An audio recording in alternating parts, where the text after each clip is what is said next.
Padre don José Ciacero, muy buenas noches. ¿Cómo está usted? ¿Cómo ha estado con esto que pues nos ha dado mucho gusto que pueda colaborar en la obra de Dios? Nos ha enriquecido con su presencia y su bagaje cultural y doctrinal. ¿Cómo ha estado usted por allá? Bueno, pues por aquí muy bien, gracias a Dios, con un poco de lluvia en estos días, pero por lo demás, pues bastante bien, la verdad, con el trabajo de diario. Bendito Dios. ¿Exactamente en qué parte de España se encuentra usted? En el norte de España, Norte. en el norte, pero antes de llegar a la costa, estamos justo, el norte de España hay una cordillera de montañas, pues estamos en la parte de abajo de las montañas antes de llegar a la costa, en lo que era la región de Castilla y León, en Palencia, en la diócesis y provincia de Palencia. Mm. Muy bien, muy bien. Pues padre, esta tarde, amados hermanos, queremos hablar sobre la vida de Monseñor Tuc, sobre sus antecedentes. El padre Ciacero, pues tienen bastante documentos, los cuales pues, vamos a compartir y nos lo voy a ir explicando si le parece bien, padre. Perfecto. Bien, pues vamos a intentar defender la figura de Monseñor Nodin Tuk, que es verdaderamente un personaje bastante denostado, pero su vida es digna de una obra, de una película o de una serie. Para entender lo que hizo Monseñor Tuk, porque muchos lo critican, sobre todo por las consagraciones que hizo a partir del Palmar de Troya y otras consagraciones que hizo después, intentan invalidar las consagraciones con la única excusa que pueden, que es que estaba demente o que estaba mal de la cabeza porque hizo cosas erráticas. Bien, para confeccionar un sacramento, como todos sabemos, hace falta tres elementos: la materia, la forma y la intención. Habiendo materia y forma, lo único que podría invalidar el sacramento sería el defecto en la intención. Entonces, todos los enemigos de Monseñor Tuc, que salieron además normalmente de Monseñor Lefebvre, de la Fraternidad San Pío X, se han centrado en intentar difamar a Monseñor Tuc en base al defecto en la intención a la hora de confeccionar la consagración episcopal, porque según ellos estaba mal de la cabeza o estaba demente. Bien, para que esto sea así, para que la intención podamos arguir como defecto de intención para la nulidad de un sacramento, hace falta que la persona esté verdaderamente demente hasta el punto de que no sepa lo que está haciendo, que no sepa qué es lo que hace. Entonces, ahí podríamos, de alguna manera, lógicamente, aducir invalidez en la confección del sacramento. Pero para que haya una demencia tal, lógicamente, esa demencia no solamente se limita a las palabras de la forma mientras se está imponiendo la materia con la imposición de las manos y luego las palabras de la forma consacratoria que se dicen poco después, sino que, lógicamente, si alguien está demente para todo, para celebrar todo el ritual y para celebrar otros actos y otras ceremonias y otros rituales como celebró. Entonces vamos a intentar, de alguna forma, ver si verdaderamente Monseñor Tuc estaba o no demente, que por cierto es algo que nadie nunca ha probado jamás, y para que poder arguir este argumento haría falta, lógicamente, pues un documento pericial de un psiquiatra o de un psicólogo, porque si no hay tal documento, a cualquier tribunal eclesiástico que uno le diga que las ordenaciones o consagraciones o un sacramento es inválido por defecto de la intención, porque el ministro que confecciona el sacramento está demente, pues lo primero que van a hacer, lógicamente, va a pedir una prueba fehaciente de esa demencia, con un documento pericial, pero no vale simple y llanamente conjeturas de las personas. En cualquier tribunal eclesiástico medianamente serio echarían para atrás todas las barbaridades que dicen los enemigos de Monseñor Tuc. Pero bueno, para analizar la vida de una persona no podemos centrarnos en hechos aislados. Tenemos que ver, y sobre todo cuando se le está intentando acusar de estar mal de la cabeza, tenemos que ver el contexto, el entorno, la situación en la que se desenvolvieron todos esos actos. Y hay que tener en cuenta una cosa, y es que nos hemos polarizado mucho a todos los niveles, en la sociedad y también a nivel religioso, y parece que todo el mundo tiene que ser o santos o demonios, o son virtuosos o son tremendamente pecadores. No, mire usted, las personas somos seres humanos, tenemos defectos, debilidades, flaquezas. O sea, no podemos intentar que una persona sea o totalmente santa o totalmente mala, o una cosa o la otra. No, porque en esta vida, como bien sabemos, no existe una persona que sea absolutamente buena, aparte de María Santísima y de algunas excepciones, pero la Iglesia nos dice que la suma de todo bien, sin mezcla de mal alguno, esa es la definición del cielo. Y la suma de todo mal, sin mezcla de bien alguno, es la definición del infierno. En este mundo no existe ni el cielo ni el infierno, aquí. Eso es algo que se dará después en la otra vida. Por lo tanto, aquí las personas no son sumamente buenas o sumamente malas, sino que todo el mundo tiene sus luces y sus sombras. Y eso tenemos que tenerlo muy en cuenta y ser muy objetivos para poder, de alguna manera, analizar lo que hace una persona en concreto, quien sea, la que sea, da igual. No podemos, por lo tanto, demonizarlo ni canonizarlo. Y tenemos que partir también de una cosa, de una base. Tenemos que olvidar, por favor, al analizar la figura de Monseñor Tuc, olvidemos dos etiquetas, tradicionalismo y sedevacantismo. Porque Monseñor Tuc no fue ni una cosa ni la otra. ¿Por qué? Pues porque, entre otras cosas, el tradicionalismo, que es algo muy moderno, es algo que se lo inventó Lefebvre, Monseñor Lefebvre. Y el sedevacantismo es un movimiento también muy moderno y muy reciente, que cuando murió Monseñor Tuc en el año 84, todavía no estaba estructurado perfectamente. Entonces, cuando vive Monseñor Tuc, el sedevacantismo no estaba como tal formulado o estructurado de una manera seria. Por lo tanto, Monseñor Tuc no fue sedevacantista, ni fue tampoco tradicionalista, porque esto es un movimiento que se lo inventó Monseñor Lefebvre, pero que nunca había existido antes, porque la Iglesia no ha sido nunca tradicionalista, la Iglesia ha sido católica y punto, ya está. Precisamente, normalmente, los que son tradicionalistas a lo largo de la historia de la Iglesia son los herejes. Cuando en el Concilio de Calcedonia, en el siglo V, cuando los herejes precisamente alejandrinos, coptos de la zona de Egipto, se negaron a aceptar las enseñanzas del Concilio de Calcedonia, dijeron a aquellos obispos cismáticos y herejes que no iban a aceptar otra doctrina que no fuese la doctrina tradicional. Bueno, pues ellos eran muy tradicionalistas y se separaron de la Iglesia en el Concilio de Calcedonia. Y otro gran tradicionalista en la historia de la Iglesia es Enrique VIII, el fundador de la Iglesia de Inglaterra, de la Iglesia anglicana.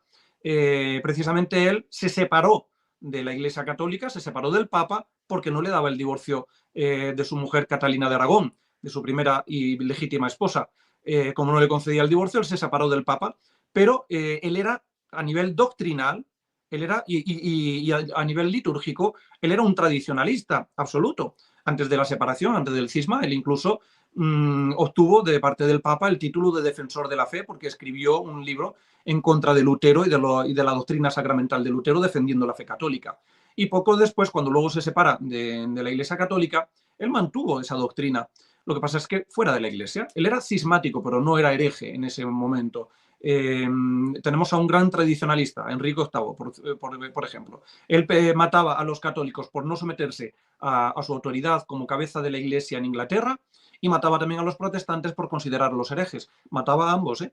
Él fue un gran tradicionalista. Así que, por favor, seamos católicos y dejémonos de etiquetas y sobre todo cuando vayamos a analizar a personas, como en este caso Monseñor Tuc, que no fue ni tradicionalista ni sedevacantista, porque quienes le critican diciendo que no fue tradicionalista, pues es que ser tradicionalista no es una virtud precisamente, es más bien un defecto. Hay que ser católico, pero no tradicionalistas. La Iglesia nunca ha dicho que ha sido tradicionalista. Bien, hechas estas aclaraciones, para analizar bien la imagen de Monseñor Tuc y la persona de Monseñor Tuc y todo lo que hizo, tenemos que entender bien su entorno. Entonces, vamos a empezar a analizar un poco todo el entorno familiar, dónde nació, cómo, de qué manera, y poder luego así comprender algunos hechos ya de sus últimos años, de los últimos años de su vida. Monseñor Tuc, como todo el mundo sabe, nace en Vietnam. Él nace en 1897. Él viene de una familia, los No. Los No fueron precisamente los primeros emperadores del Vietnam independiente en el siglo X o XI. Él viene, por lo tanto, de familia noble, de familia que estuvo entroncada con los primeros emperadores del Vietnam. En el siglo XVII, cuando llegan los primeros misioneros españoles y portugueses a Vietnam. La familia de Monseñor Tuc, de los antepasados, la familia No, fue una de las familias aristócratas, de las primeras familias aristócratas en abrazar la fe católica. Desde el siglo XVII hasta entrado ya el siglo XX, tuvieron multitud de mártires precisamente en su familia. El abuelo paterno de Monseñor Tuc se llamaba Santiago Nodiniem, y fue supervisor en el Departamento del Tesoro Militar en lo que era el imperio vietnamita, aunque estaba subyugado al imperio francés, pero él estaba en la corte del emperador vietnamita. Uno de los hijos de Nodin Niem fue Miguel Nodinka, el padre de Monseñor Tuc. Miguel Nodinka. El padre de Monseñor Tuc fue seminarista, estuvo a punto de ser sacerdote. Él hablaba inglés, francés, latín, chino mandarín.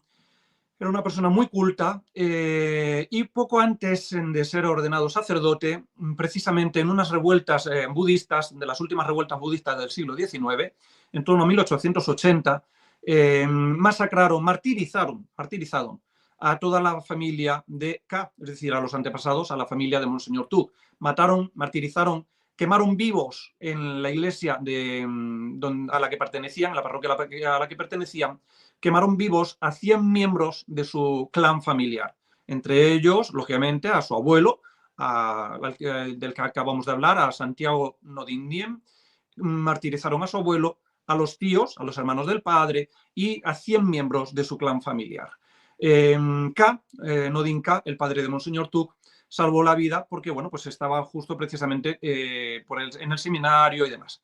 Él abandona el seminario para perpetuar la familia y que no se extinga la familia.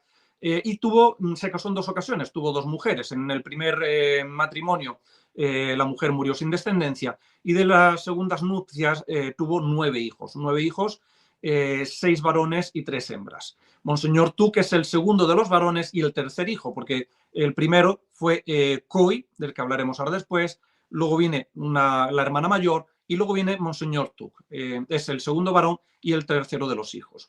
Bien, tuvo 9 hijos, por lo tanto.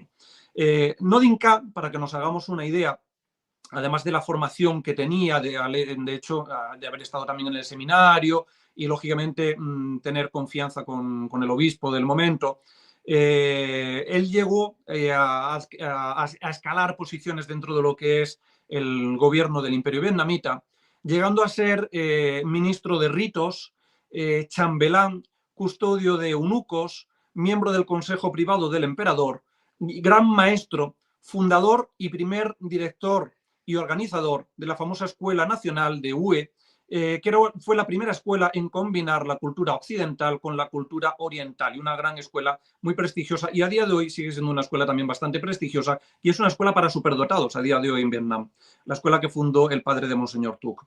Llegó a ser también coronel mandarín, militar de alto rango y gran académico, general de la ciudad prohibida, e intentó, como estaba él, lógicamente, al lado del emperador, en aquel momento el emperador era Tan Tai, intentó la conversión del emperador Tan Tai a la fe católica, pero bueno, pues ahí falló, pero él intentó convertir al emperador a la fe católica.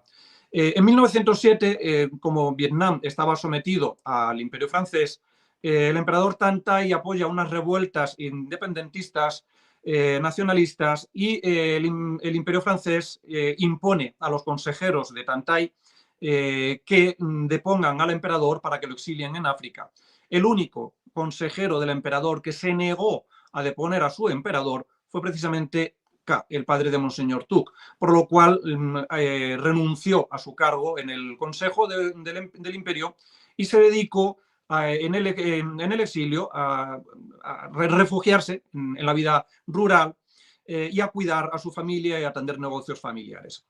Luego volvería, 12 o 13 años después, volvería de nuevo a la corte imperial, pero mientras tanto él se dedica al cuidado de su familia, que es la primera foto que podemos ver, padre, si ponemos la primera foto del documento que le he mandado. Ahí veremos precisamente al padre de Monseñor Tuc en el centro, a Godin K. si puede poner la foto, padre, para poderla comentar un poquito y que la gente vea. Eso es, perfecto.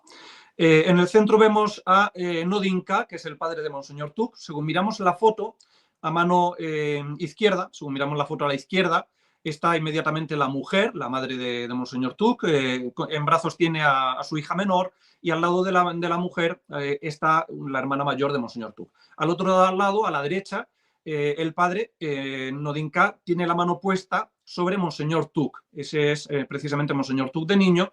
Monseñor Tuc está sujetando a su hermano al que le sigue en edad, que es Nodin Diem, que fue luego el fundador y primer presidente de la República de Vietnam del Sur. Y a la derecha del todo tenemos a Coi, que es el hijo mayor, Nodin Coi, es el hijo mayor, el hermano mayor de Monseñor Tuc, que además fue asesinado en 1945 por los comunistas. Bien. Nodin K, precisamente, luego, como he dicho, unos años después, en 1900... Nodin K no, Nodin Coi, el hermano mayor de Monseñor Tuc, en 1910 llegó a ser ministro a trabajar en el ministerio como funcionario de Defensa Nacional.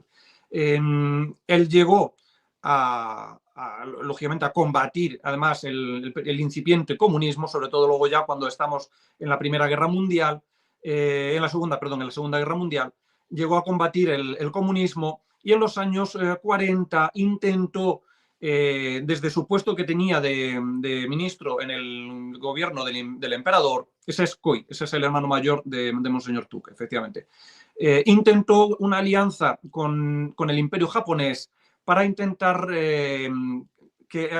convertir el imperio vietnamita en un aliado del imperio japonés y satélite del imperio japonés en contra del comunismo. Cuando en 1945 Japón pierde la Segunda Guerra Mundial, los comunistas persiguieron lógicamente y asesinaron, enterrando vivo al hermano mayor de Nodin Tuc, al que tenemos en la foto, a Godin Coi. Lo enterraron vivo en una selva, a él y a su hijo mayor, al hijo mayor de Godin Coi, es decir, al sobrino de Monseñor Tuc, porque ambos habían luchado contra el comunismo y habían hecho todo lo posible para impedir que el comunismo se asentase en Vietnam. Otro de los hermanos... Quisiera comentar, padre, sí, brevemente, dos cosas que me llaman mucho la atención. Una es, como usted acertadamente dijo, entender el entorno. Porque es un entorno de una familia que luchó muchísimo, que se esforzó por llevar la fe católica y que tenía que tener un imperio y una fuerza, porque era bastante hostil. Segundo, ¿quién es el interesado en querer decir que está demente? Un sacerdote normal que con la fe católica sabe perfectamente que no se puede difamar y que no se debe mentir. Pero cuando hay un proyecto donde el tradicionalismo prácticamente viene de dos secciones, de Monseñor Lefebvre y de Monseñor Tuc. A uno es consagrado por una persona señalado de luciferino y es el santo. Y la otra persona, el demonio. Entonces, como decía el padre acertadamente al principio, no se trata de defenestrar, exaltar a uno y bajar al otro. Somos seres humanos. Hay que tener nuestro entorno. Ser católicos. Cuando empezamos con afirmaciones gratuitas, simplemente son lo que gratis se afirma, gratis se niega. Lo que me llama la atención es lo siguiente. El principio de los protocolos de los sabios de Sion dice: haced que entre los mismos cristianos se peleen para que no haya unidad. Entonces, nosotros lo que tenemos que hacer es tener unidad, pero la única unidad que puede existir es en torno a Jesucristo. No puede ser un acuerdo con las logias, con la sinagoga, con el judaísmo, con la Roma apóstata. Fuera de la fe no hay unidad. Y lo que quieren es desintegrar a través de una falsa información. Entonces, lo que está haciendo el padre de Acero en este momento me parece muy acertado, que es ver el entorno. nosotros viéramos pues, otros entornos donde los papás mueren en el campo de concentración de quienes ayudaban a los judíos, no, eso se convierte en santidad. Pero bien, adelante, padre, continúe. Bien, seguimos entonces con el hermano. Ahora vamos al hermano inferior a Monseñor Tuc. Hoy era el mayor, ahora el que le sigue a Monseñor Tuc es Nodin Diem. Ese que estamos viendo ahora mismo ahí en pantalla. Bien, el padre Nodin K, como había sido seminarista, él era un ferviente católico. Él inculcó en sus hijos precisamente la vocación también religiosa y la vocación sacerdotal. Fruto de ese fervor que inculcó el padre en sus hijos, dos de los hijos fueron al seminario. Monseñor Tuc, que ingresó en el seminario menor con 12 años, a la edad de 12 años, y su hermano, el que estamos viendo ahora mismo en pantalla, Nodin Diem. Nodin Diem estuvo en el seminario. Era una persona muy espiritual, Nodin Diem también, muy austero, hasta tal punto que, bueno, él abandonó el seminario, no perseveró en la vocación, pero su hermano, Monseñor Tuc, en alguna ocasión, a modo un poco de broma, decía que Nodin Diem, su hermano, había abandonado el seminario porque el seminario era demasiado mundano para el hermano, porque el hermano era una persona muy espiritual y muy austera y demás, ¿no? Y entonces decía que el seminario era demasiado mundano para su hermano y por eso su hermano había abandonado el seminario. Para que entendamos un poquito el carácter de Nodin Diem, ¿no? Esa espiritualidad y ese talante. Sin duda, el padre Nodin K, que además había sido gran maestro, fundador de una de las principales escuelas de Vietnam, etcétera, etcétera, se encargó de darles una grandísima formación a los hijos, de educarlos tanto en los clásicos de la cultura occidental grecolatina, como en los clásicos también de la cultura vietnamita, en los clásicos confucionistas y demás. Por eso les enseñó también a hablar desde pequeñitos el chino mandarín, que es el chino clásico, etcétera. Nodin Diem, por lo tanto, tenía también una grandísima formación y una gran piedad, hasta tal punto de que incluso, bueno, las personas que le conocieron, por ejemplo, pues Edward Miller, el secretario de Estado adjunto para asuntos interamericanos del presidente estadounidense Truman, hablando en una ocasión, elogiando a Nodin Diem, llegó a decir que mostraba piedad cristiana en todo, desde sus prácticas devocionales hasta su costumbre de insertar referencias a la Biblia en sus discursos, y también disfrutaba citando textos clásicos chinos. Era verdaderamente una persona muy erudita y muy culta. Él, Nodin Diem, una vez que abandonó el seminario y demás, estuvo también dentro de lo que es el gobierno del Imperio Vietnamita y desde joven estuvo combatiendo de manera activa el comunismo, editando y publicando panfletos anticomunistas, y luego ya, una vez que llegó a ser gobernador, incluso combatiendo al comunismo con la fuerza del ejército para impedir que el comunismo incipiente de Ho Chi Minh arraigase en Vietnam. Él intentó, de alguna forma, viendo también un poco la debilidad del emperador, del último emperador vietnamita, que estaba sometido en todo a Francia, y Francia en aquella época pues, no era precisamente católica, era una república liberal. Ellos, la familia no ha sido siempre muy nacionalista, muy vietnamita. Ellos han defendido los intereses de su patria. Entonces, él intentó una vía que era una tercera vía, una vía anticomunista en contra de Ho Chi Minh y una vía anticolonialista en contra de alguna forma del emperador Bao Dai, que fue el último emperador vietnamita. Llegó a fundar un partido clandestino llamado Asociación para la Restauración del Gran Vietnam, que era un partido anticomunista, beligerante, y posteriormente, con Monseñor Tuc, con su hermano mayor, llegó a fundar el partido de Alianza Nacional de Vietnam. Hay que tener en cuenta que Monseñor Tuc, al morir su padre y al morir asesinado, como hemos dicho antes, enterrado vivo en la selva, su hermano mayor, Coi, el siguiente mayor de los varones era Monseñor Tuc, y Monseñor Tuc era, por lo tanto, el cabeza de familia. Todos los hermanos respetaban a Monseñor Tuc como si fuera el padre de la familia. En 1950, incluso siendo ya Monseñor Tuc, siendo obispo,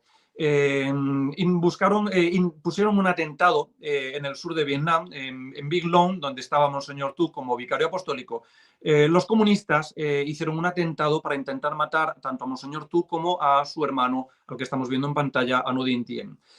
A raíz de aquello, bueno, salieron ilesos, y a raíz de aquello Diem marcha a Estados Unidos un par de años. Allí se entrevista, entre otros, con el cardenal arzobispo de Nueva York y vicario apostólico de las Fuerzas Armadas de los Estados Unidos, el gran cardenal Francis Spellman, que fue un cardenal muy conservador, mano derecha de su santidad Pío XII y muy amigo a nivel personal incluso de Pío XII. Un gran cardenal conservador que se opuso en muchas cosas al Vaticano II. Bueno, pues en los años 50, Diem, cuando está en Estados Unidos, contacta por mediación también, lógicamente, de Monseñor Tuck, porque Monseñor Tuck conocía al cardenal Francis Spellman, contacta por medio de él, y Francis Spellman, el cardenal Spellman, le presenta al entonces congresista John Kennedy, congresista católico, entre comillas, John Kennedy. Durante su estadía en Estados Unidos, Diem se alojó en los seminarios de la Sociedad Misionera Maryknoll, en el norte de Nueva York y en Nueva Jersey. Estuvo un par de años allí, alojado en un seminario, y él hacía vida de seminarista, siendo un gran político internacional.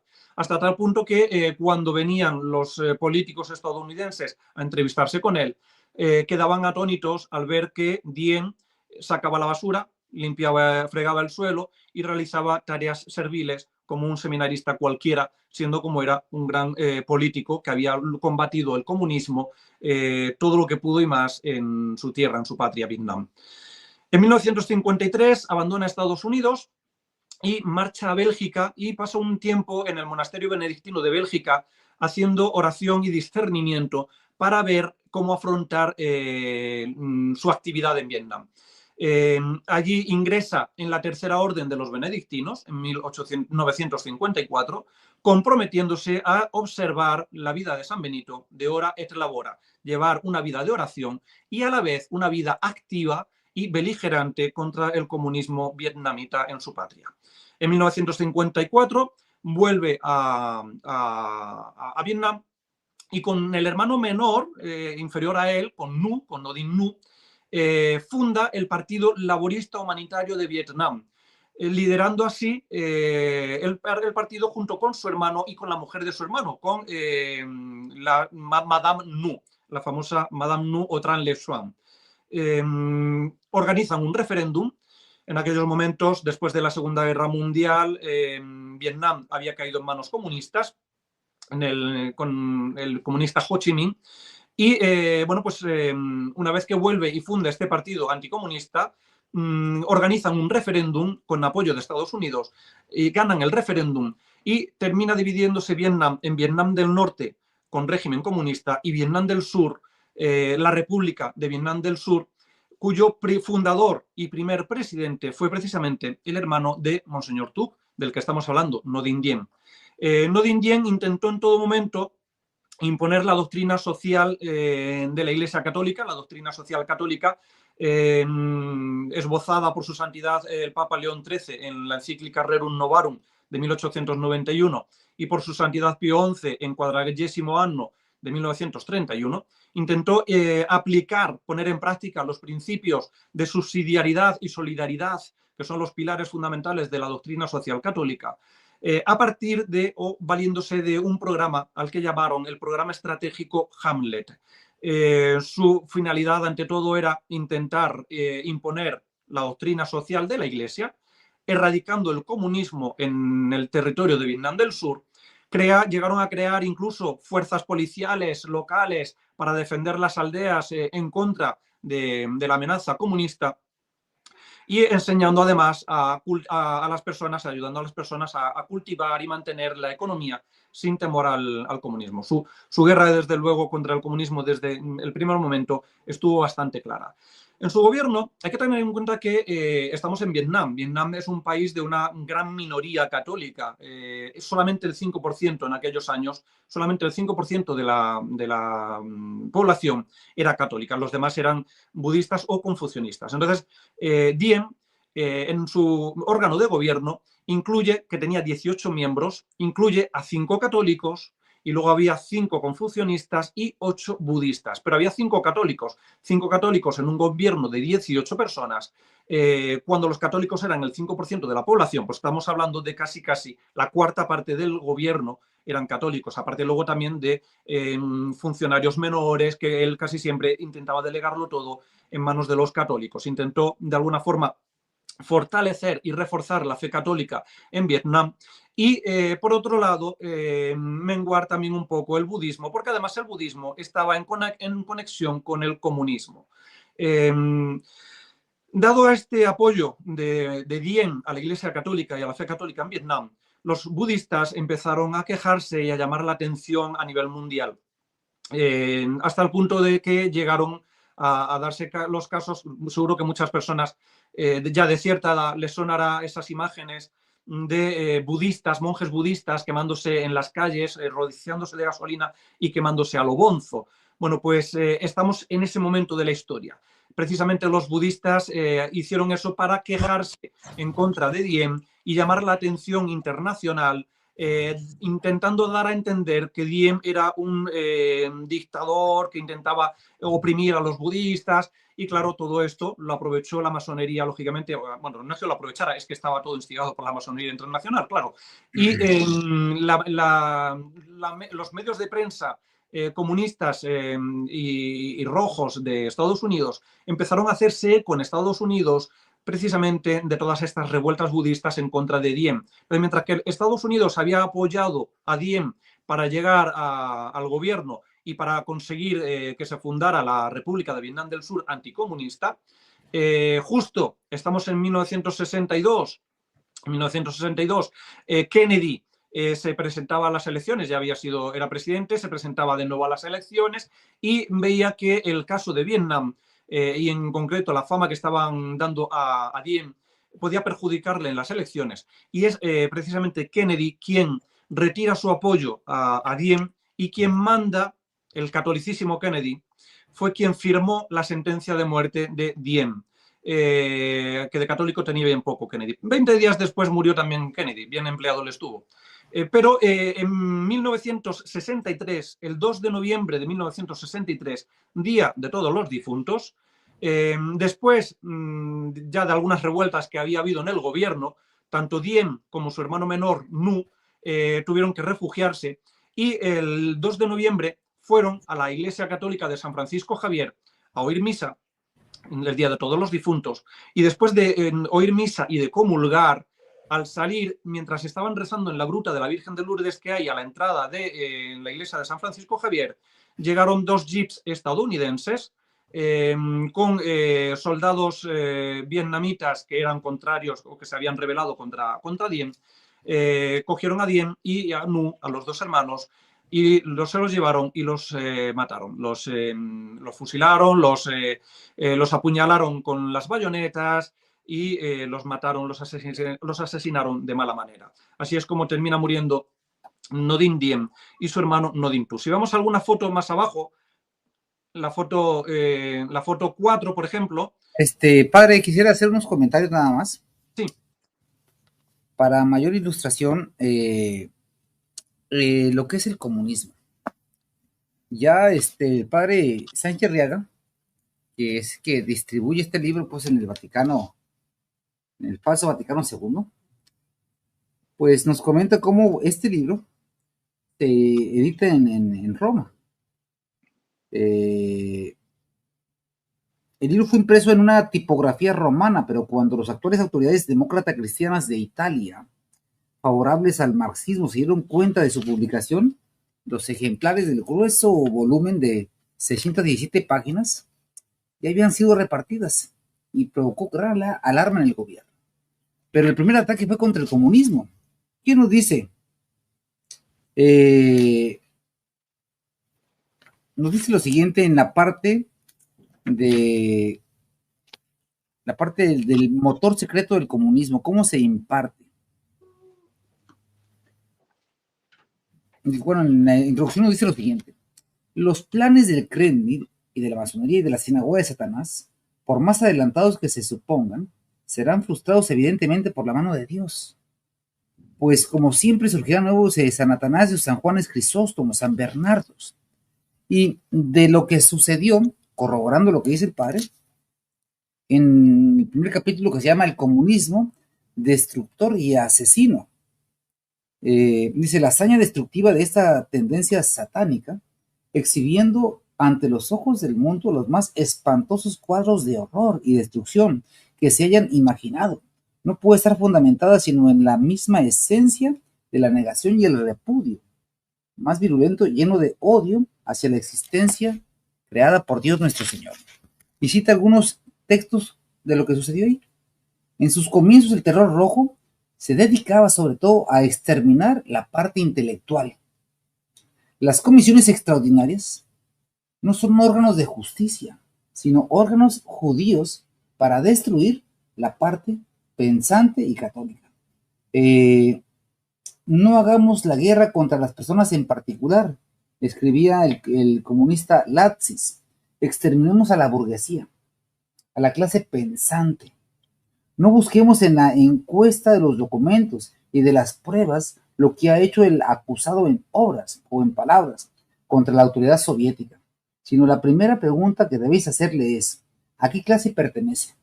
¿Cuál es su origen, su educación, su instrucción, su profesión? Y después de eso, darle muerte sin piedad. Murieron solamente al 7 de noviembre del 1923, 28 obispos, 1,219 sacerdotes, 6,000 profesos y maestros, 9,000 doctores, 54,000 oficiales, 260,000 soldados, 70,000 policías, y que originalmente este fue el libro que se repartió, un libro bastante grueso, pero volvemos a la esencia. ¿Cuál es la esencia de toda esta destrucción? La sinagoga de Satanás, atrás del comunismo, después viene atrás del modernismo, después viene atrás de la infiltración, y ahora está atrás de la sinagoga y de las falsas doctrinas, como la tesis de Caxiaco, como donde está la herejía, ahí está el elemento judío, el elemento divisor. Si una persona deseaba ser exaltada, pues es a quien tanta publicidad se le da hasta nuestros días, que es Monseñor Lefebvre. No, Monseñor, tú lo que yo veo es esto. Vivía de la clase alta, de la clase del poder. Y quien, bueno, estuvo ahí y después de esto, es una gran humildad. Pero su familia, pues, sufrió y padeció los ataques de la sinagoga. ¿Cuántos de esos muertes tuvo otras familias, o otros padres? ¿Y por qué señalan? Pues sin ningún argumento, no entienden el entorno. Pero finalmente atrás sigue estando una sinagoga judía. El comunismo en Rusia, cuando se instala, que fue, lo dijo Nuestra Señora en la Salet, no es Rusia. Son elementos judíos que llegan a Rusia. Y en cada lugar donde llegan se apoderan. Igualmente pasa en la Iglesia Católica. Llegan elementos externos a destruir, a provocar división, sin piedad, sin saber perdonar. Y se apoderan del poder y empiezan a exterminar con sus dedos flamígeros a diestra y siniestra.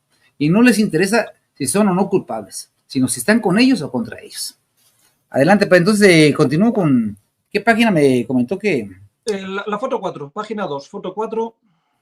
Bueno, ese es Ngo Dinh Diem, del que hemos estado hablando, primer presidente de Vietnam del Sur y hermano menor de Monseñor Thuc, el que le seguía en edad. En la página 4, en la foto 4 que diga la siguiente, más abajo, la siguiente foto, vamos a ver a Ngo Dinh Diem de joven, ahí está.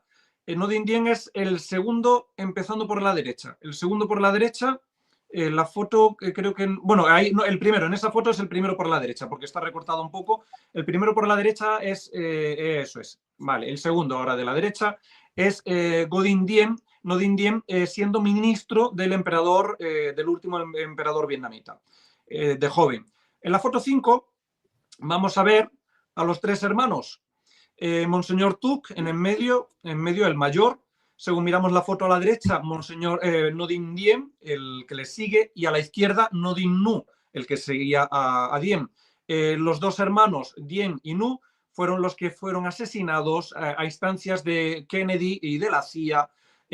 ¿Por qué? Porque veían que, al fin y al cabo, Diem era católico, era nacionalista vietnamita, que él ante todo buscaba el interés de su pueblo y no estaba dispuesto a someterse a otra potencia extranjera. Ya se acababan de liberar del yugo de la República Masónica Liberal Francesa y no iban a caer en el yugo también estadounidense. Pues ellos ante todo, sobre todo, defendían al pueblo vietnamita. Bueno, pues por eso es por lo que básicamente los estadounidenses, Kennedy y la CIA y los masones estadounidenses terminaron al final masacrando a los dos hermanos que vemos a la derecha de Monseñor Tuc. Diem a la derecha, Nu a la izquierda. La foto de más abajo, la foto número 6, es precisamente Monseñor Tuc en Japón.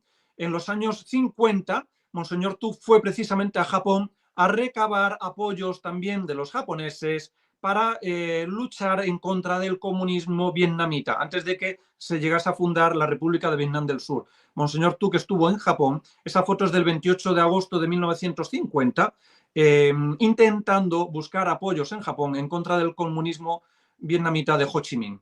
La siguiente foto, la foto 7, es Ngo Dinh Diem con el cardenal Francis Spellman en Estados Unidos. Eso es, ahí vemos a Ngo Dinh Diem con el cardenal Francis Spellman, mano derecha de Pío XII.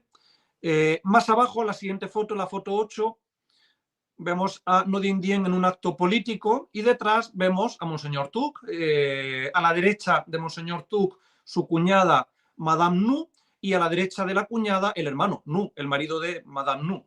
Es decir, los dos hermanos en diagonal, Diem y Nu detrás, y hacia la izquierda en diagonal, Monseñor Tuc. Se ve también por ahí detrás a Luyen, que es el hermano menor de Monseñor Tuc, que hablaremos después de él. La siguiente foto, la foto 9, pues vemos a Ngo Dinh Diem como presidente ya de la República, recibiendo a otro alto mandatario. Y en la foto de abajo, en la foto 18, vemos a Monseñor Tuc en Estados Unidos en una conferencia defendiendo precisamente a Vietnam y defendiendo la actividad de su hermano en contra del comunismo. Eso es precisamente en el año 1962, antes de ir a la sesión del Concilio Vaticano II, pasó por Estados Unidos y allí estuvo intentando recabar apoyos a favor del hermano, porque empezaban ya a difamar al hermano y toda la actividad que se estaba llevando a cabo en Vietnam del Sur. Más abajo. Padre, una aclaración nada más. Sí. Entonces, la familia de Monseñor Tuc estaba combatiendo al comunismo judío que se quería implantar en ese país y eran sus enemigos acérrimos. Curiosamente me llama la atención cuando llega pues la sinagoga a Roma apóstata con Juan 23, esa cúpula del Vaticano se convierte contra Monseñor Tuc. O sea, es el mismo pero con disfraz distinto.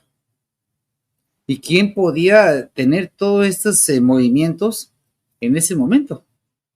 O sea, algunos dicen, defendía a su familia, no, defendía la causa de Dios, que por gracia de Dios, pues estaba encabezando su familia. Entonces, pues es algo admirable que se ha denostado y que no quiere que se sepa. Adelante, padre. Así es. Y vemos cómo desde el primer momento empiezan a matar a la familia. Al hermano mayor, a Coi, lo enterraron vivo junto con su hijo. Y luego pues matan también a los dos hermanos, a Nu y a Diem. Y bueno. Bien, en la siguiente foto, la foto 11, vemos esa imagen clásica, icónica, que muchos habrán visto de un monje budista quemándose a lo bonzo en las calles de Vietnam para llamar la atención internacional en contra de Diem. Y en la foto 12 vemos el banco donde, el lugar donde... ¿Es verdad? ¿Perdón? Aquí se está quemando. Sí, se está quemando, se ha rociado con gasolina y se está quemando a lo bonzo.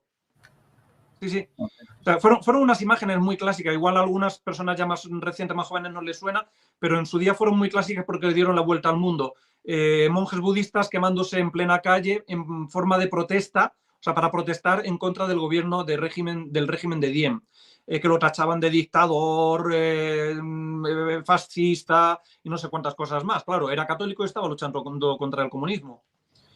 y estaba intentando imponer la fe católica en la medida de lo posible en el país. Aunque, como he dicho antes, de un gobierno de 18 miembros, 5 eran católicos, 5 eran confucianistas y 8 budistas. Es decir, no, el gobierno no era totalmente católico, porque es que estaban en un país donde el catolicismo era un 5% de la población. Pues claro, hay que entender la circunstancia. Y aún así, siendo un 5%, la cuarta parte del gobierno eran católicos. Pero bueno, pues ahí vemos a un monje budista quemándose a lo bonzo. Más abajo vemos precisamente la placa conmemorativa que hay todavía a día de hoy en el banco, en el sitio donde estuvo sentado Diem y su hermano Nu el 2 de noviembre oyendo misa y desde donde comulgaron y desde donde luego fueron secuestrados y asesinados. Ahí se ve la placa precisamente donde recuerda que el 2 de noviembre de 1963 se sentaron ahí Diem y Nu y fueron luego asesinados. Más abajo, la siguiente foto, vemos la gruta de Nuestra Señora de Lourdes, esa capillita, ermitita que hay a la entrada en la plaza antes de llegar a la iglesia. Ahí es donde estaba precisamente, donde estaban los dos hermanos, Diem y Nu, donde estaban rezando después de haber oído misa y de haber hecho la acción de gracias, fueron a rezar a la imagen de la Virgen de Lourdes y es ahí donde se paran los dos jeeps estadounidenses y los cogen y se los llevan para asesinarlos. Eso es más o menos así, a grandes rasgos, a muy grandes rasgos, la vida de Diem, que es también una vida verdaderamente apasionante. Si no hubieran matado a Diem y a Nu, posiblemente el comunismo no se habría extendido en Vietnam como se extendió después. Y posiblemente entonces los estadounidenses no habrían muerto como chinches, como murieron. De hecho, algunos estadounidenses luego lo reconocieron, que si no hubieran matado a Diem, no habrían perdido ellos la guerra de Vietnam. Pero... Incluso yo sí quisiera hacer hincapié en esto. El comunismo está condenado por la sede apostólica, que actualmente la favorecen, es otra cosa. Pero, y Monseñor Tuc, ¿se le ha reconocido esta obra de su familia? ¿O se le ha denostado, impidiendo que se conozca incluso su historia? Porque lo que se dedica es a denostarlo. Todo una historia, una leyenda negra. ¿Para qué? Para inflar la figura de Monseñor Lefebvre. ¿Cuándo asesinaron a sus familias de ellos? Cuando el papá del señor René Lefebvre ayudaba a transportar a los judíos con la Alianza Francesa que estaban en Alemania. O sea, ¿qué perfiles tan distintos? Y yo pienso que había la ley de la historia, ¿no? La ley de dos oposiciones, que no aspiraba a mayoría, Monseñor Tú, porque ahí nació. Entonces uno viene acá de África y con ornamentos góticos, celebrando misa frente al pueblo y después hace alarde de perfecciones. Y volvemos a lo mismo, no trata de denostar, sino ir a lo que es. Pero esos juicios que se emiten, pues están marcados. Sí, para adelante. Bien. Vamos a hablar ahora brevemente de la segunda hermana. Hemos visto antes la foto de familia donde estaba la madre con una niña en brazos, recién nacida o pequeña. Bueno, pues esa es Isabel Nodin Tiep. Isabel Nodin Tiep, la segunda hermana, mujer, hembra de Monseñor Tuc, fue la más longeva. Llegó a vivir 102 años, murió en 2005, no hace mucho. Tuvo 8 hijos, varios de ellos, de sus hijos, fueron religiosos, monjas y demás, y uno de ellos es muy famoso porque uno de los hijos de Nodin Tiep, sobrino de Monseñor Tuc, es el que estamos viendo ahora mismo en pantalla.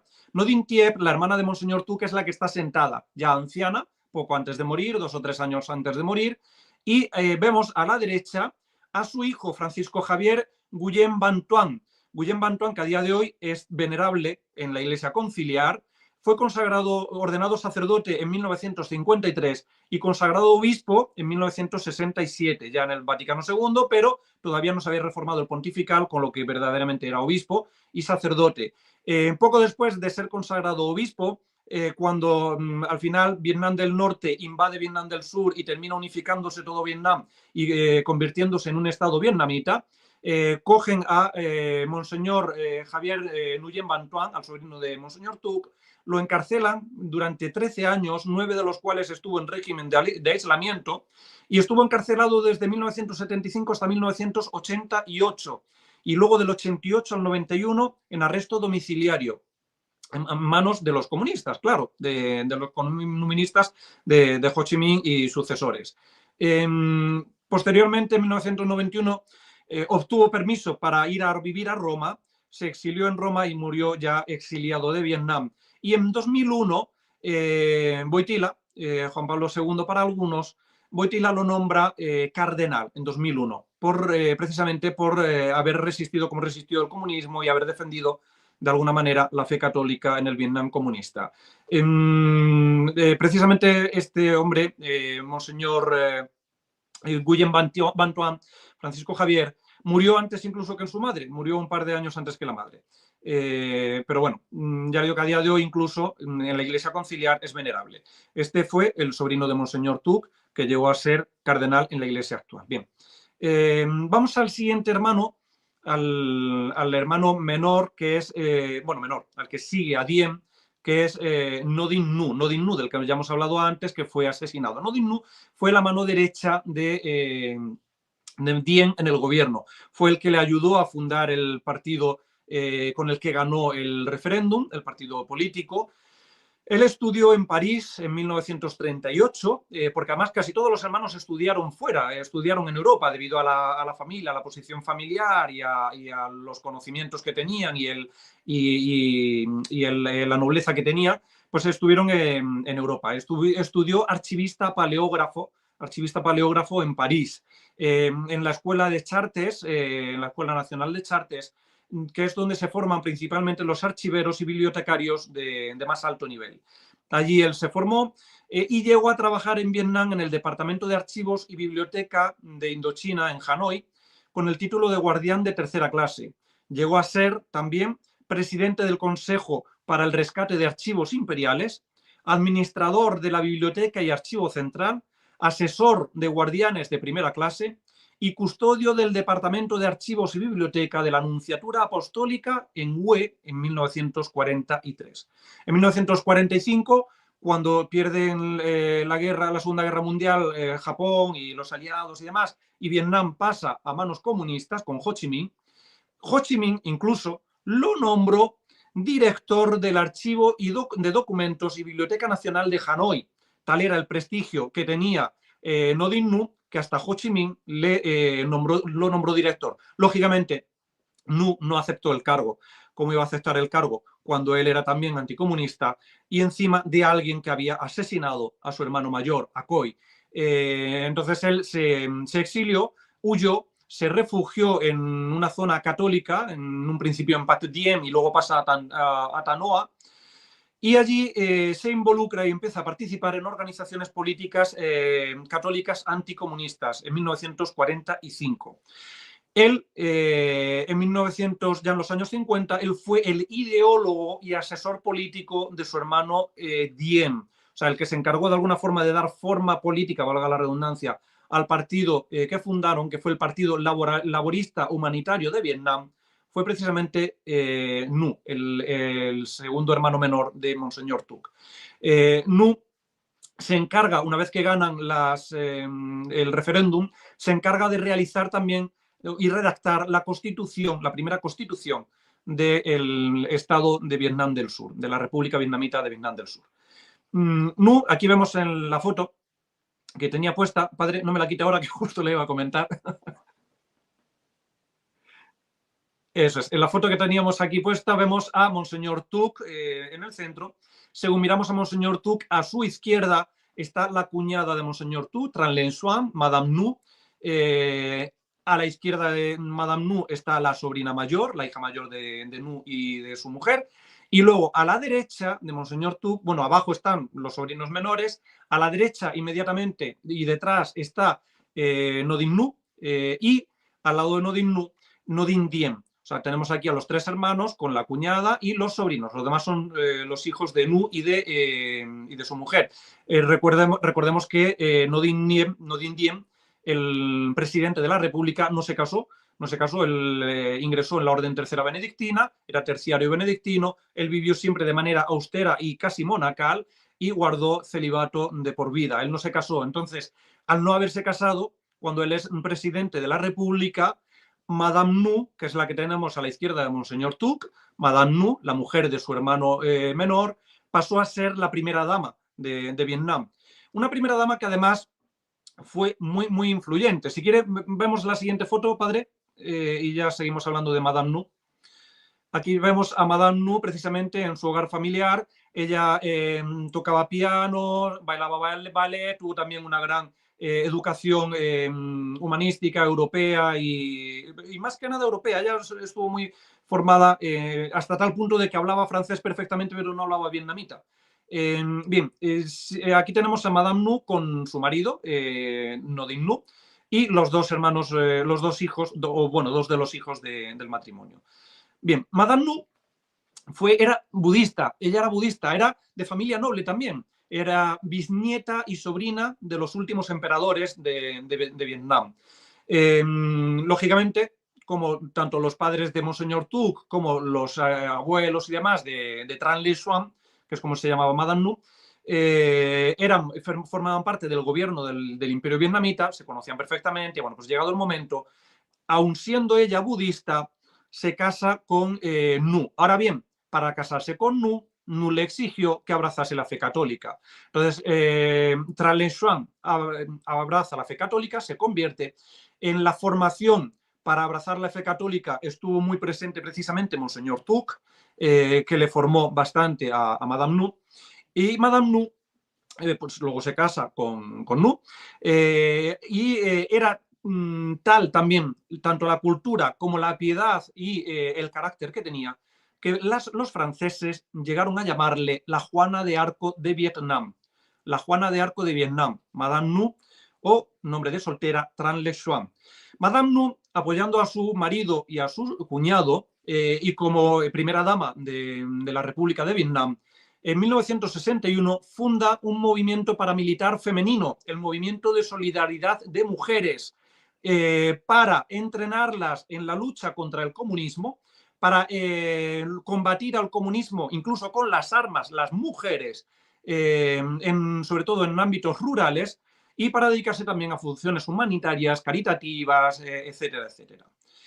Siendo primera dama, se encargó de que se aprobasen las famosas leyes de moralidad por las que se prohibía en Vietnam el aborto, el adulterio, el divorcio, los anticonceptivos, los salones de baile, los bailes inmorales como el twist, los concursos de belleza, los combates de boxeo, las peleas de animales. Cerró todos los burdeles de Vietnam del Sur, los fumaderos de opio y prohibió la poligamia. Todo esto lo hizo la cuñada de Monseñor Tuc, Madame Nou, una mujer también muy difamada a día de hoy y por sus enemigos ya en aquella época. Pero claro, ¿cómo no iba a ser difamada haciendo todo lo que hizo? Con razón, los franceses la llamaban la Juana de Arco de Vietnam. Más abajo, en la siguiente foto, padre, podemos ver en la foto 17 a Madame Nou asistiendo a misa en la capilla privada de su domicilio. Si la reducimos un poquito, se verá también al sacerdote, porque no se le ve al pobre. Eso es, bien. Ahí vemos en el oratorio privado a Madame Nou asistiendo a misa. La siguiente foto, vamos a ver una foto de familia. Padre, quisiera hacer hincapié en una cosa aquí. A ver, yo veo aquí una Monseñor Tuc totalmente respaldado por su familia.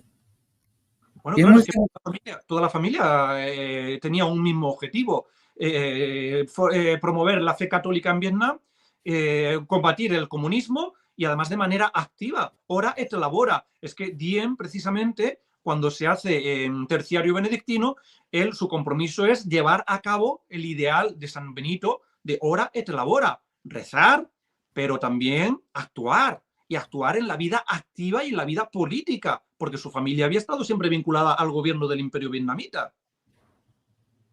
Yo hago este hincapié porque lo siguiente, a ver, no se trata de denostar a Monseñor Lefebvre, pero es una imagen que utilizan.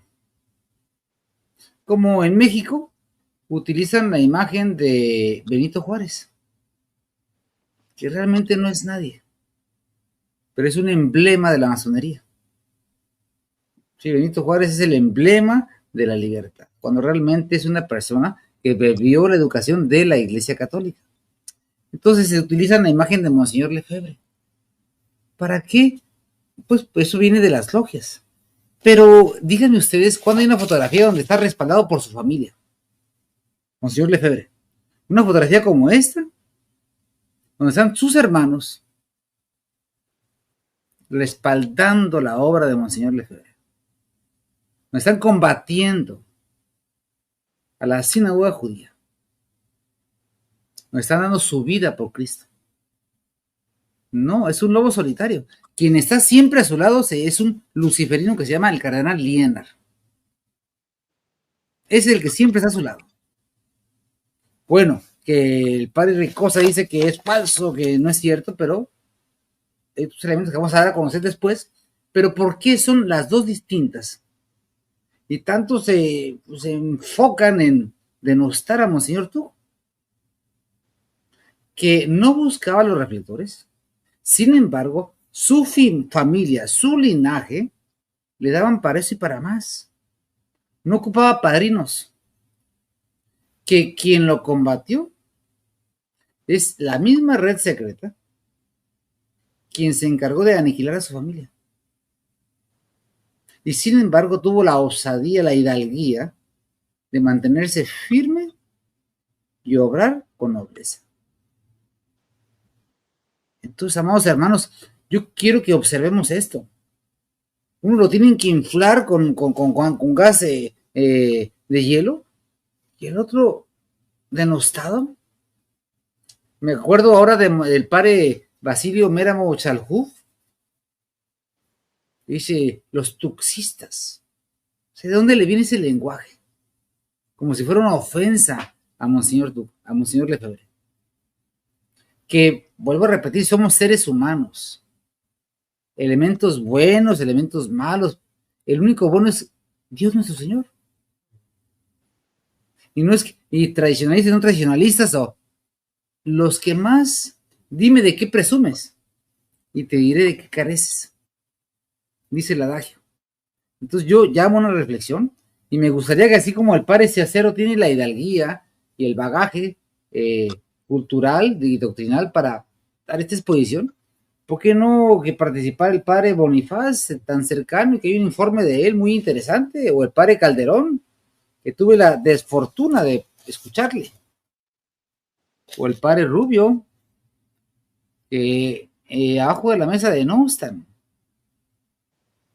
porque atrás de ellos hay algo también muy interesante, o aquellos obispos que se cambian el apellido, que no pueden celebrar misa en su casa, y que eso sí tienen su dedo flamífero para señalar y denostar. Aquí no ha defendido la fe católica. Ruego me disculpen por mis perritos. Adelante, para adelante. Bueno, estaban diciendo que están de acuerdo también. Bien, si vemos la foto 18, padre, por favor. La foto 18 vemos una foto de familia un poquito ya más ampliada. Ahí está. En el centro, sentada y ya muy anciana, muy mayor, pues la madre de Monseñor Tuc. Si nos vamos al extremo izquierdo, encontramos a Nodin Nu. A la derecha, perdón, de Nodin Nu. Ahí, eso es. A la derecha de Nodin Nu está Nodin Diem, el presidente de la República. Debajo, los sobrinos, los hijos de Nu, Monseñor Tuc, a la derecha de Diem. Eso es. Monseñor Tuc. Yo quisiera que reflexionaran junto al presidente de la República y el obispo Monseñor Tuc no está buscando el primer lugar, le cede el lugar a su madre, lo cual es una muestra de respeto y veneración. Y el presidente de la República tampoco está buscando el reflector. Y es un lugar pues familiar. Cuando hay otros elementos que buscan salir a toda costa en el primer puesto. O sea, esas cosas no las vemos. Quien estuvo en esos círculos ¿de qué no se enteraría? Tenía acceso a toda la información. Y después venirlo a denostar. Sabía perfectamente quién eran los enemigos. Y ahora vienen a tratarlo de un ignorante, de un que no sabe. Es que es gente que, igual que la tesis de Casiciaco, no la pueden demostrar, simplemente una postura como el comunismo, como lo que es las falsas derechas. Entonces, pensemos en esto, porque hay que subir el nivel. Monseñor Lefebvre no tiene esa investidura. Su hermano no era presidente del gobierno. Su mamá es un misterio, una santa y de ahí no sale. Es algo real. ¿Qué sucede? Por eso habrá un juicio universal, judicar ius et mortus, y se va a saber mis pecados, sus pecados y los de todos. Sí, sí, sigue, padre. Bien, en el centro, como decíamos, abajo está sentada la madre, detrás, justo detrás está la hermana de Monseñor Tuc, a la derecha de la hermana Tran Le Xuan, la cuñada, Madame Nu, la primera dama de Vietnam, y debajo de rodillas la sobrina y Le Thuy, que se llama Nodine Le Thuy, y uno de los hermanos menores. O sea, los pequeños, los críos y los sobrinos son hijos todos de Tran Le Xuan y de Nodin Nu. A la derecha de Tran Le Xuan nos encontramos con Nodin Kang, el hermano, uno de los hermanos pequeños, que hablaremos ahora de él, Nodin Kang. Y a la derecha de Nodin Kang está Nodin Luyem, el hermano menor de Monseñor Tuc, Nodin Luyem, que ahora mismo en la foto no se ve, pero si reducimos un poco la foto se verá. Eso es, a la derecha de Nodin Kang está Nodin Luyen, y a la derecha ya del todo en el extremo es uno de los cuñados de Monseñor Tuc, ese es uno de los cuñados, el marido de la hermana. Bien, la siguiente foto, pero vemos al final toda la familia siempre apoyando, como bien dice usted, padre, y siempre con un objetivo común: fortalecer la fe católica y combatir el comunismo en su patria, en Vietnam. Más abajo vemos en la siguiente foto a Tran Le Xuan, a Madame Nu, en las ruinas de un edificio que mandó reedificar. La siguiente foto vemos precisamente esa fuerza paramilitar femenina que fundó para combatir con las armas al comunismo, mujeres combatientes para luchar contra el comunismo. Más abajo, la foto 20.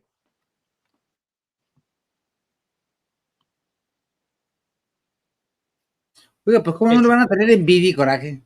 ¿Perdón? Ustedes, ¿cómo no va a haber envidia, coraje contra Monseñor Tuc si, Claro. si supieran la historia de él real? Pues una familia que pudo haber transformado y vencido el comunismo. Es que esta historia no la conoce casi nadie, o muy pocos. Por eso estoy haciendo este trabajo hoy con usted, padre, este esfuerzo de intentar analizar la figura de Monseñor Tuc desde su entorno, porque es fundamental el entorno para comprender las cosas que luego vamos a explicar cuando lo defendamos de los ataques que se le hacen. Bien, la siguiente foto, padre, la foto de más abajo, la 21, la foto 21, es la sobrina de Monseñor Tuc, la hija mayor del hermano, Nodine Le Thuy, la sobrina, desfilando y formando. Más abajo la vamos a ver incluso en maniobras en el campo con armas y con camuflaje y demás. La siguiente foto, ahí vemos a Nodine Le Thuy, la sobrina de Monseñor Tuc. Eso es. La siguiente foto la vamos a ver incluso también en otra imagen de maniobras. La siguiente foto, la foto 24, es Madame Nu, primera dama de Vietnam, pasando revista a esa fuerza paramilitar femenina que ella había fundado. La siguiente foto ya nos vamos porque Madame Nu no solamente hizo todas esas cosas, sino que ella, como primera dama también, pues era la cara visible de Vietnam, y sobre todo, tanto para la sociedad internacional y sobre todo pues cuando iba a Estados Unidos o cualquier sitio, ella era la cara visible. Bien, pues aquí la vemos precisamente en una conferencia creo que es Chicago, si no recuerdo mal, en Estados Unidos en 1963, poco antes de que matasen a su marido y al cuñado. De hecho, ella se salvó precisamente porque estaba en Estados Unidos. Si no, también la habrían matado. Pero ella estaba de gira por Estados Unidos cuando asesinaron al hermano y al cuñado. Aquí la vemos dando una conferencia y más abajo... Padre, si quisiera comentar nada más sí. lo que nos dice el complot contra la iglesia, que es un libro del padre Sainz que todo el mundo lo tiene prácticamente silenciado. En tomo 1, página 111 dice, es increíble que algunos clérigos que se dicen muy buenos cristianos, pero que más se preocupan por defender al judaísmo que por defender a la Santa Iglesia, se atreven a sostener en nuestros días que el pueblo de Isida sigue siendo todavía el pueblo escogido de Dios, como lo hace el judío de Ratzinger, como lo hacía y lo hace todavía el padre Díaz allá en Argentina, la Israel de Dios. Continúa, dice, se atreven a sostener en nuestros días que el pueblo de Isida sigue siendo todavía el pueblo escogido de Dios, a pesar de todos sus crímenes y de los pasajes de las Sagradas Escrituras, que demuestran que lejos de ser en la actualidad el pueblo elegido, como lo fue antes de Jesucristo nuestro Señor, es un pueblo maldito de Dios, por haber caído sobre él las maldiciones que el Señor le lanzó en caso de que no cumpliera con todos sus mandamientos. Maldiciones que con mayor razón cayeron sobre los judíos por haber cometido el crimen más atroz y punible de todos los tiempos: desconocer, martirizar y crucificar a Dios Hijo en persona. Es muy duro comprender toda la verdad sobre este asunto, sobre todo la verdad desnuda, en un mundo influenciado desde generaciones atrás por un cúmulo de mentiras y de fábulas judaicas, usando las propias palabras de San Pablo. Fábulas que han ido formando la verdad acerca del problema judío en la propia mente de los católicos. Es pues urgente que alguien se atreva a hablar claro, aunque resulte desagradable a todos los en la cristiandad, con sus actitudes erróneas o de mala fe. Se sienten heridos en carne propia. Recordemos que el mismo Cristo nuestro Señor nos dijo claramente que solo la verdad os hará libres. Cuando asesinaron a un solo miembro de Monseñor Lefebvre, no en los campos por pasar judíos. ¿Por qué? Porque uno se le exalta que esa congregación está en unión con la sinagoga, llena de judíos por todas partes, y la parte de la sede vacante, que es la parte infestada de gente bruta y gente inútil y de un judaísmo atroz, y cuando denunciamos, se nos denosta. Y no quieren hablar.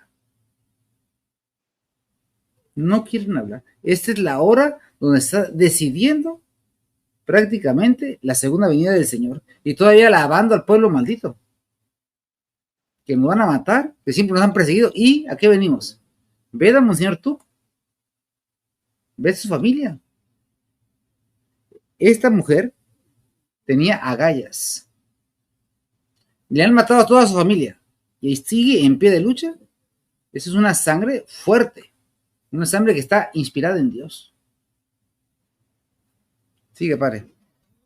Sí, si vamos a la siguiente foto, la foto 26, vemos, es el mismo acto. Ahí vemos a Madame Nou con su hija, Nodine Letouy, en el evento, ¿no? Vemos a la hija, que es la que hemos visto antes formando y demás en las maniobras, bueno, y a la madre. Bien, la siguiente foto, Nodine Letouy murió muy joven, ya en el exilio, en el año 67, después del Vaticano II, estando ya ellos en el exilio en París, después de haber matado al padre y al tío y a la media familia. Ella muere en un accidente de tráfico. Entonces aquí vemos a Monseñor Tuc en el entierro de su sobrina. Vemos a Madame Nou a la derecha del todo, vestida de luto, al hermano de la difunta, de la finada, y al sobrino de Monseñor Tuc. Y en la foto de más abajo vemos precisamente a Monseñor ¿Muere en un accidente de tráfico, padre? Sí, sí, fue un accidente de tráfico, sí. Bueno, porque muchos accidentes de tráfico son asesinatos, ¿no? Pero dejémoslo ahí. No se llegó a decir nunca nada, simplemente que fue un accidente de tráfico. ¿Puede que hubiera algo? Pues posiblemente, pero bueno, no sabemos. En la siguiente foto, la foto 28, vemos, es el mismo día, el día del funeral, del entierro.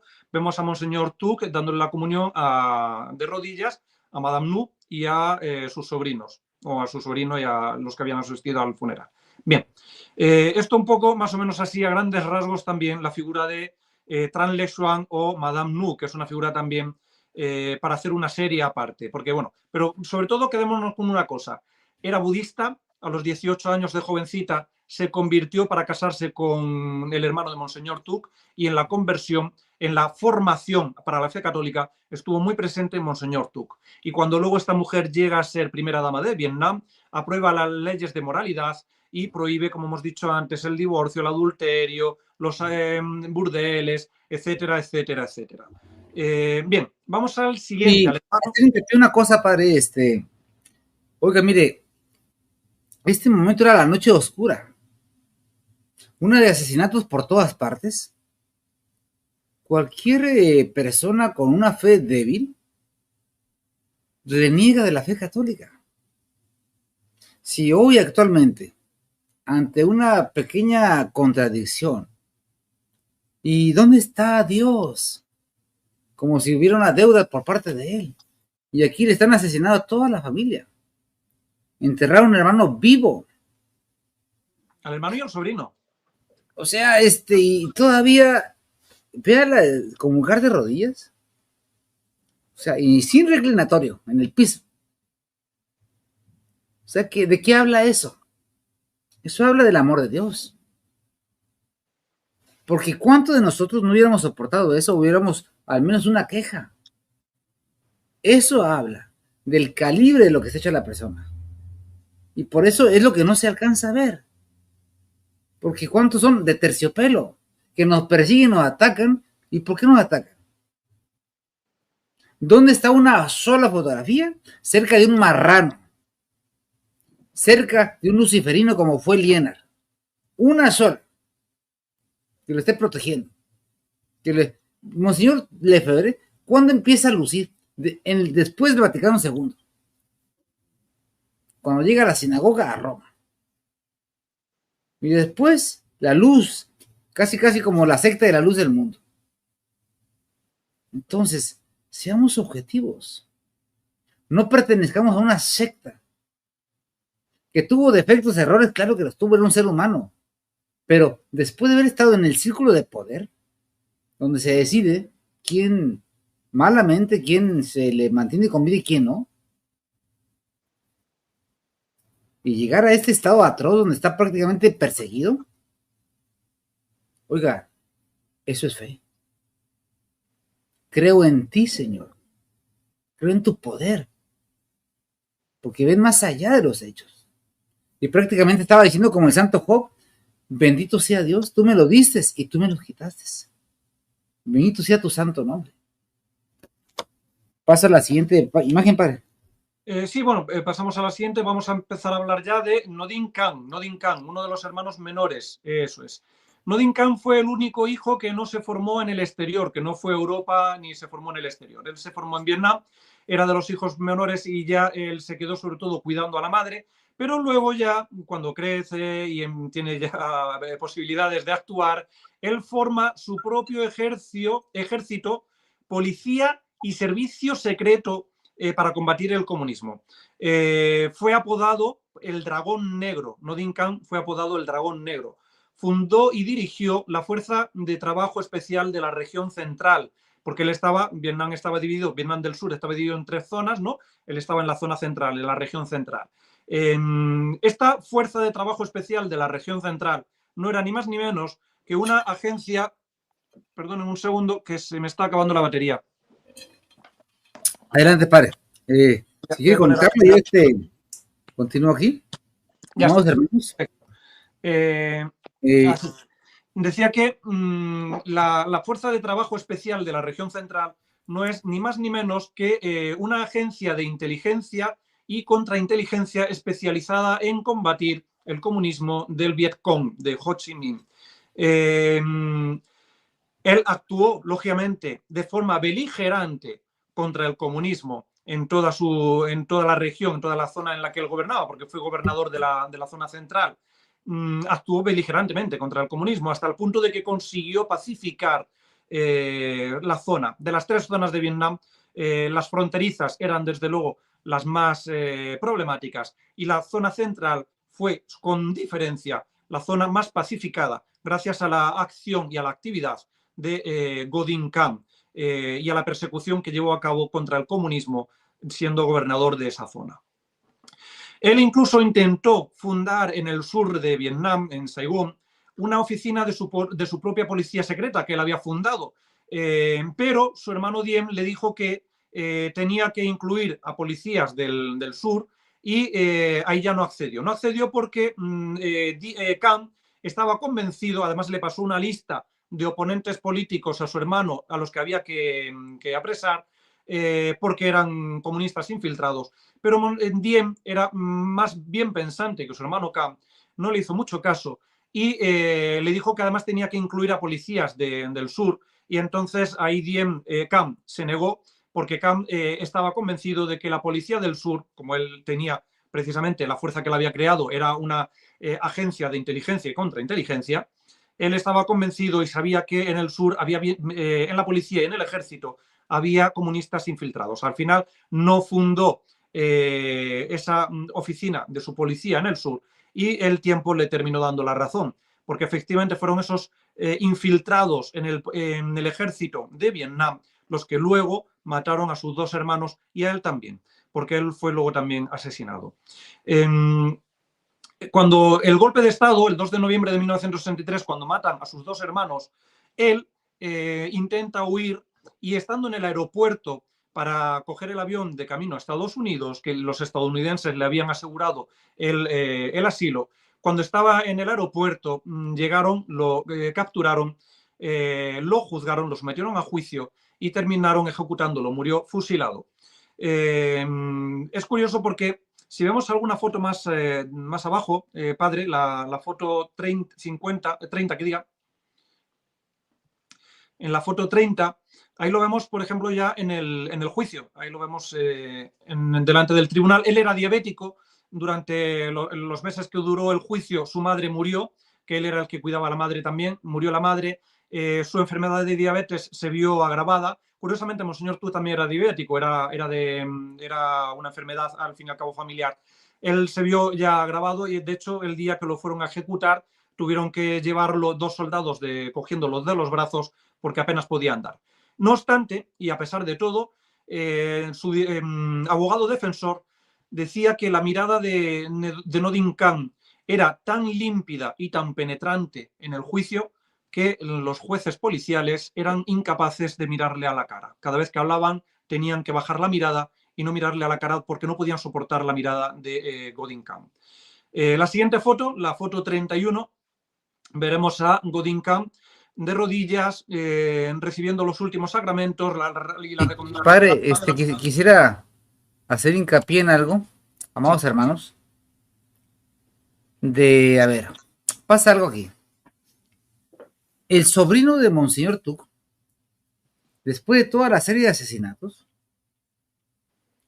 no se acobarda, no hace como los mercenarios, toman el botín y huyen, porque lo pudieron haber hecho.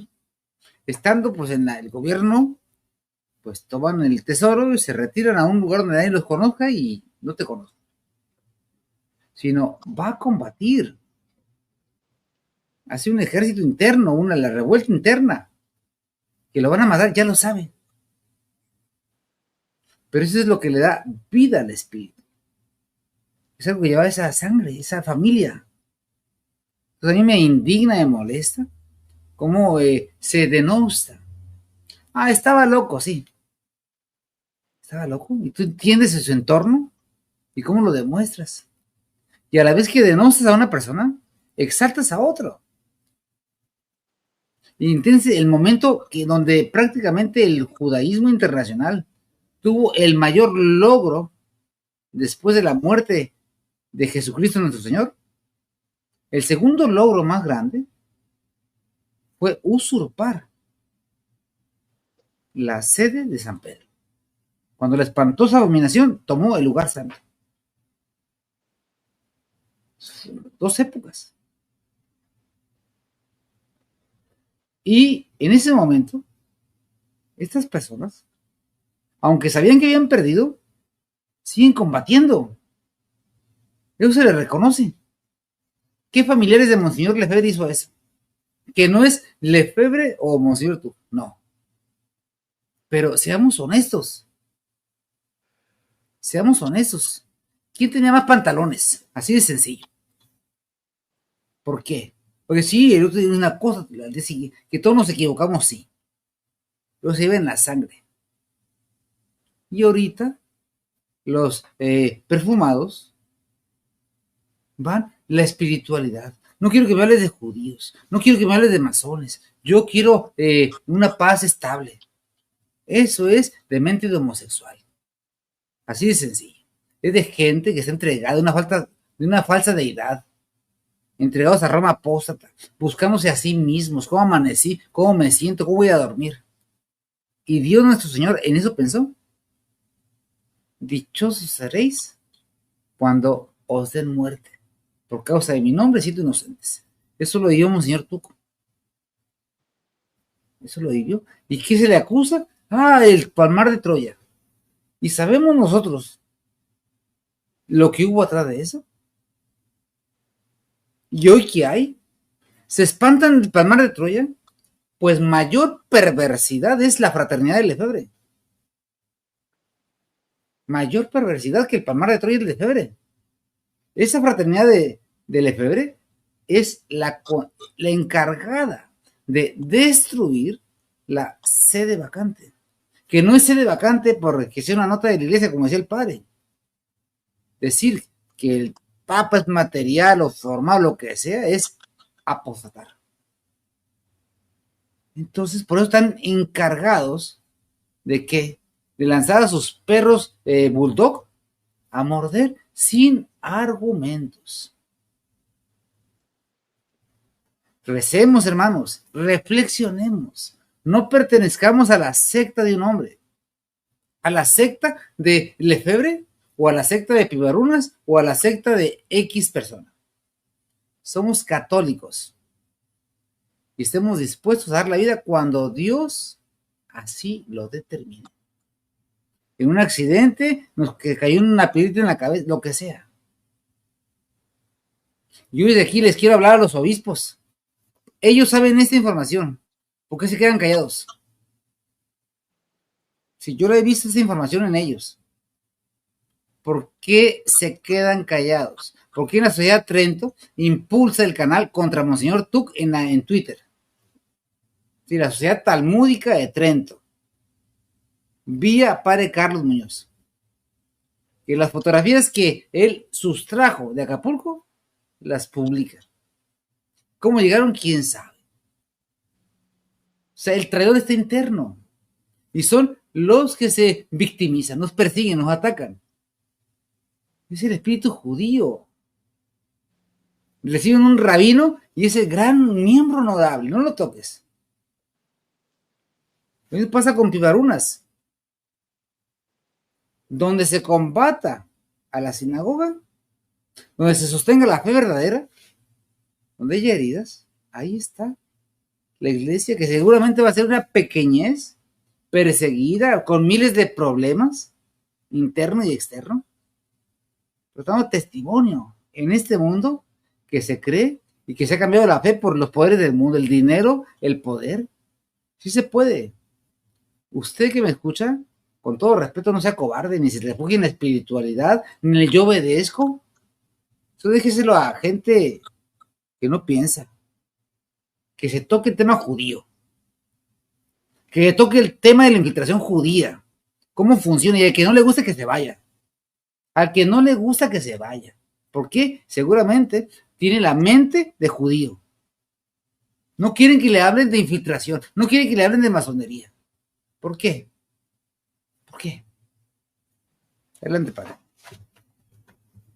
Bien, estamos hablando Godincan, la foto 33, padre, en la que... 31, perdón, 31. Eso es la siguiente. Ahí le vemos recibir los últimos sacramentos justo antes de ser fusilado de manos de un sacerdote católico. Ya estábamos, sí, en el 63, todavía no había terminado el concilio. En el 64, es cuando él muere en el 64. Él pidió que cuando lo fusilasen no le vendasen los ojos, pero no le hicieron caso y al final se los vendaron.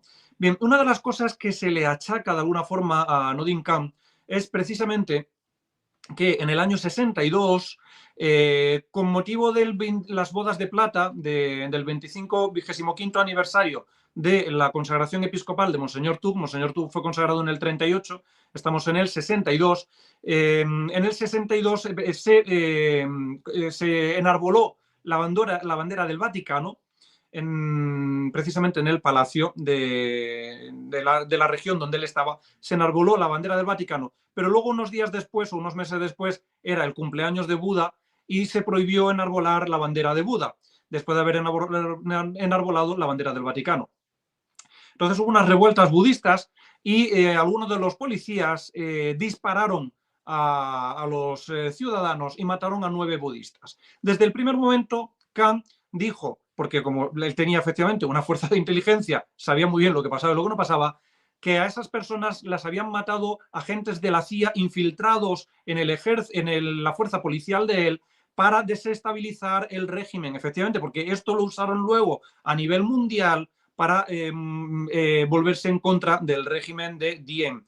Fue una de la propaganda que hicieron para intentar desprestigiar al gobierno de Diem.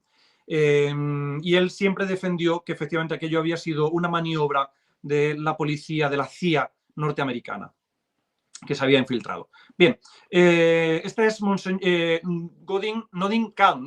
Vamos ya a por el menor de los hermanos, que es Nordin Luyen, que es la siguiente foto. La siguiente foto vamos a ver a Nordin Luyen con uno de los obispos católicos en Inglaterra.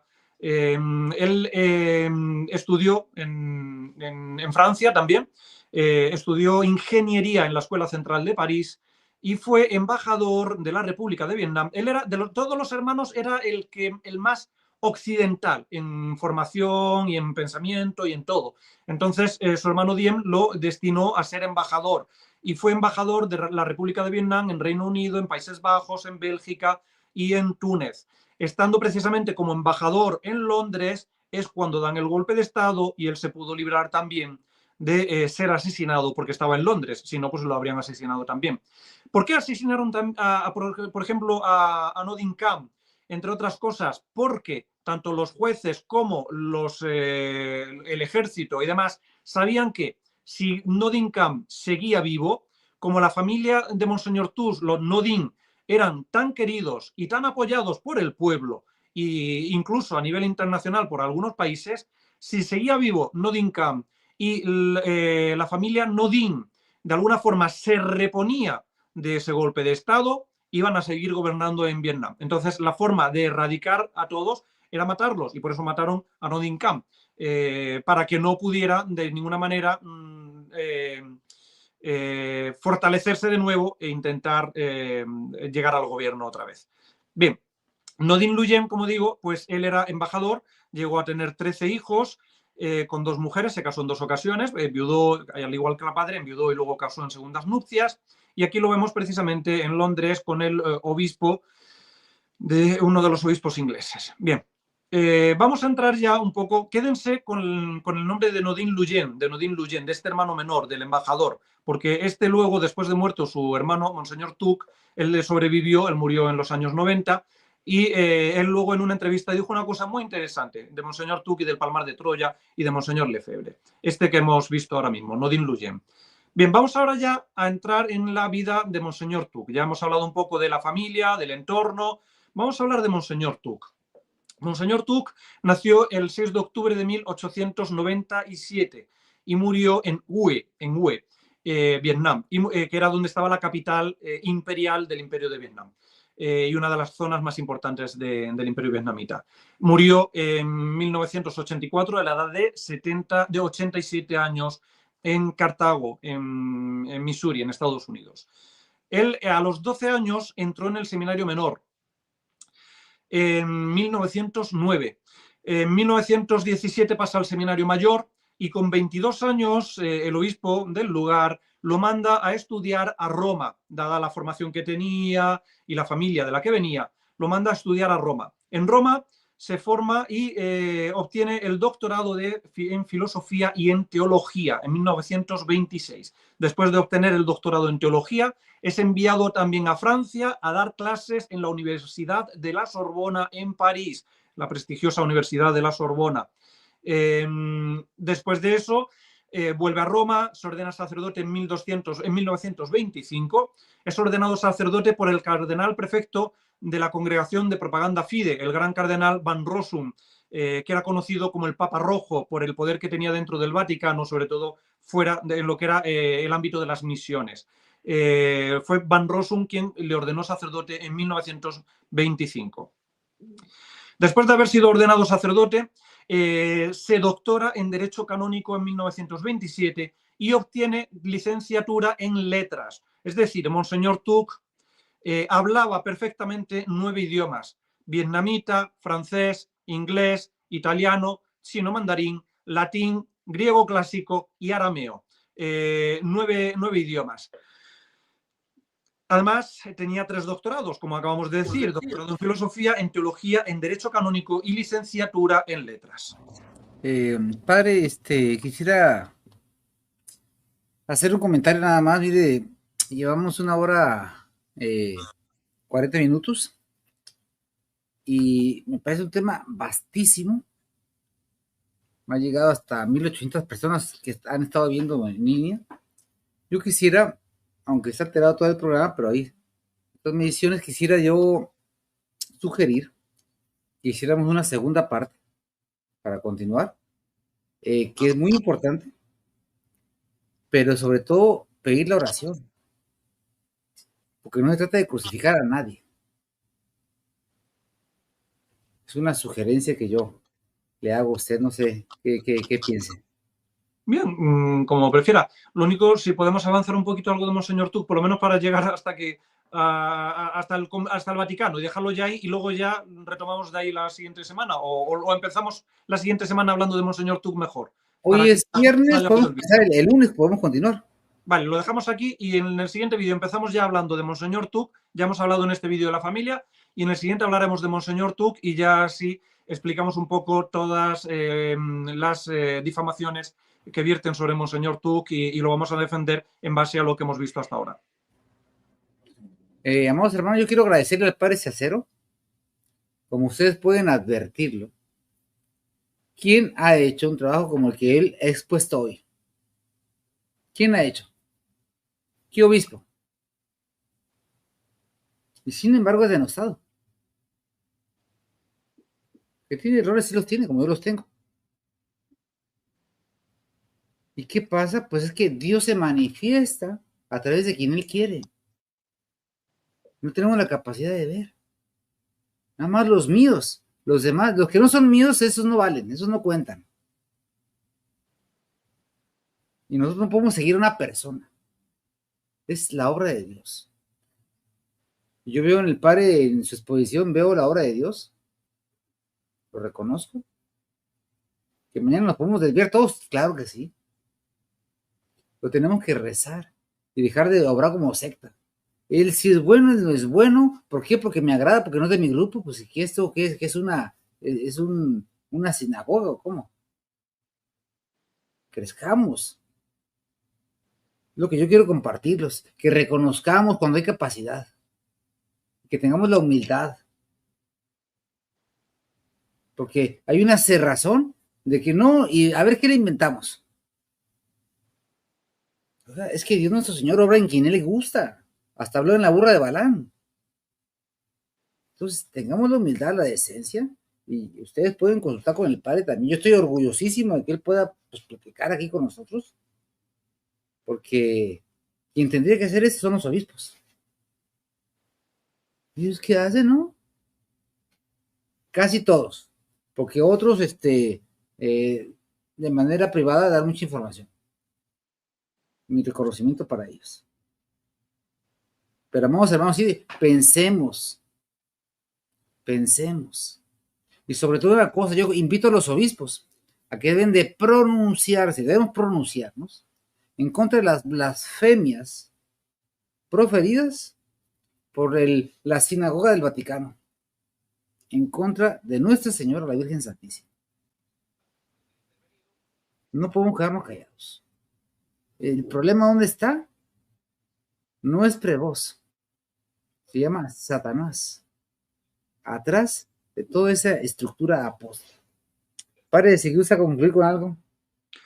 No, sin más, ya cuando quedamos para que la gente lo sepa. Podemos continuar el lunes a las 11 a.m. hora aquí de La Pues Paz, Baja el lunes California, 12 horas. entraremos ya a hablar de Monseñor Tuc directamente y a defenderle como merece esta persona, porque a pesar de sus actos más o menos erráticos, lo que él ha hecho, muy pocos otros lo han hecho, como veremos en adelante. Perdón. Claro que sí, con el favor de Dios. Padre. Sí. Pues terminamos con una consagración a Nuestra Señora, por favor. Bien. ¿Empieza usted? Bueno, pues rezamos un Ave María. Dios te salve María, llena eres de gracia, el Señor es contigo. Bendita tú eres entre todas las mujeres y bendito es el fruto de tu vientre, Jesús. Santa María, Madre de Dios, ruega por nosotros pecadores, ahora y en la hora de nuestra muerte. Amén. Amén. Oh Señora mía, oh Madre mía, yo me ofrezco